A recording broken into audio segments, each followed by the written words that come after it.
Okay, Assalamualaikum. Hello, sir, miss, and all friends. We are from Group 5. Today, we want to present about implementation of EBP in orthotic. The Group 5 consists of Aisyah Lubis, Aziza Azhara Salman, Davina Putih Herunisa, Delia Tri Octavia, and myself is Ondo Nugra Suranta. Okay, the PPT consists of case, clinical problem and goals, PICO question, evidence source, critical appraisal, clinical recommendation, outcome measures, and follow-up plan. And last is reference. Okay, next slide will be presented by Delia. Delia, time is yours. Okay, thank you, Ando. This is the case we will can talk, and the next is clinical problem and goals. And the first is clinical problem. A spastic diplegic cerebral palsy, 7 years old female child, GMPGS level 2. The second is limitation in dynamic movement.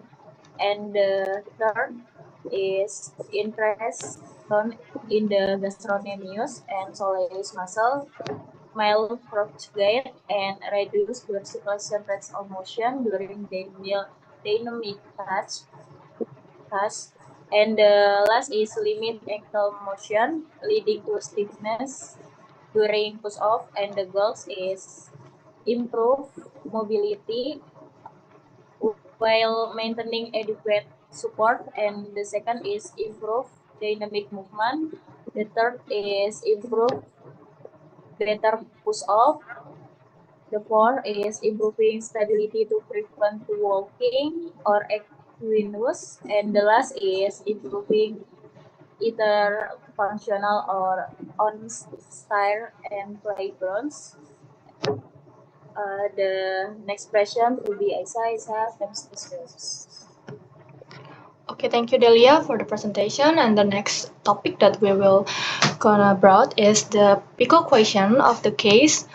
So the question is: in a 7 years old child with spastic diplegic cerebral palsy with GMFCS level 2, does a dynamic ankle foot orthosis or DEFO compared to a solid ankle foot orthosis or solid AFO improve dynamic mobility and functional gait without compromising stability?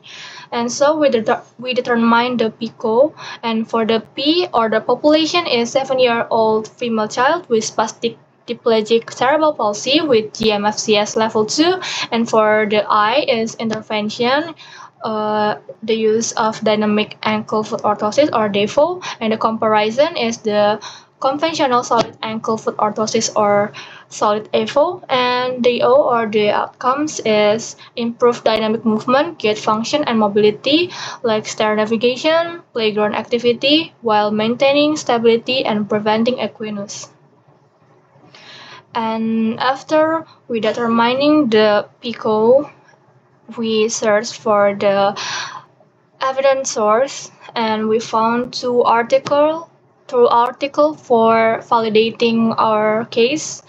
And the first article is the effect of ankle foot orthosis on the gait patterns in children with spastic bilateral cerebral palsy, a scoping review, which is published at 2021, and it says that one study showed that children wearing DAFO were found to have a significantly greater hip flexion at initial contact, but overall most studies found no significant change at the hip joint regardless the type of AFO.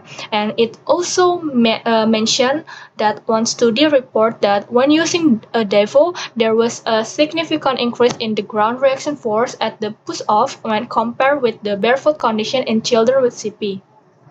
And for the next article is efficacy of lower limb orthosis in the rehabilitation of children affected by cerebral palsy, a systematic review, which is published in 2024, and it says that DEFOs improve ankle kinematics more during the final stand pace.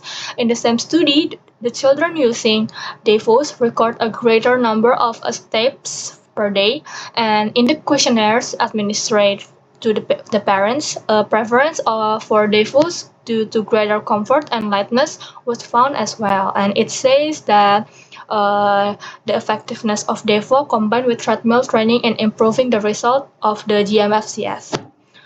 Okay, and after we search the article for validating our case, and the next we found a strategy for searching the literature research. The next presenter is Aziza. Aziza, time is yours.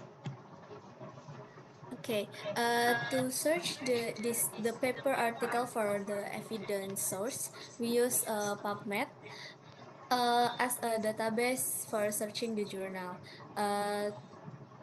The first, I enter the keyword according the case that we want to find using cerebral palsy and children and ankle foot orthosis and gait. And then I filter it with publication date in 5 years and with free full text, and for the article type, I use meta-analysis, RCT, review, and also systematic review. And then this is the critical appraisal for the first journal. The overall of the critical appraisal from the first journal is included on the paper. For the participant blinded and the therapist blinded is no. The reason behind it because the children were physically wearing orthosis, and it makes it making blinding impossible because common limitation in device trials. This is and the reason for the therapist blinded is because the therapists providing the intervention were aware of which group received uh, which device. And then this is also the critical appraisal from the first journal, and for the second journal will be present by Davina. Okay, thank you, Aziza. So, this is the result of the appraisal from second article. So, a few answer is yes, and a few answer is no, and some of is unclear because it doesn't mention it on this article. Next slide, please. And for this page, some of this answer is no, and some of this unclear because it also doesn't mention on this article. Next slide will be presented by. Thank you. Okay, next is a clinical recommendation. For the action is transition to the DEVO with design, flexible anterior cell, 5-degree dorsiflexion bias, and monitoring 3-month gait analysis plus caregiver feedback. Next is combo therapy, strengthening gastrocnemius plus balancing training. Next will be presented by Delia. Delia, time is yours.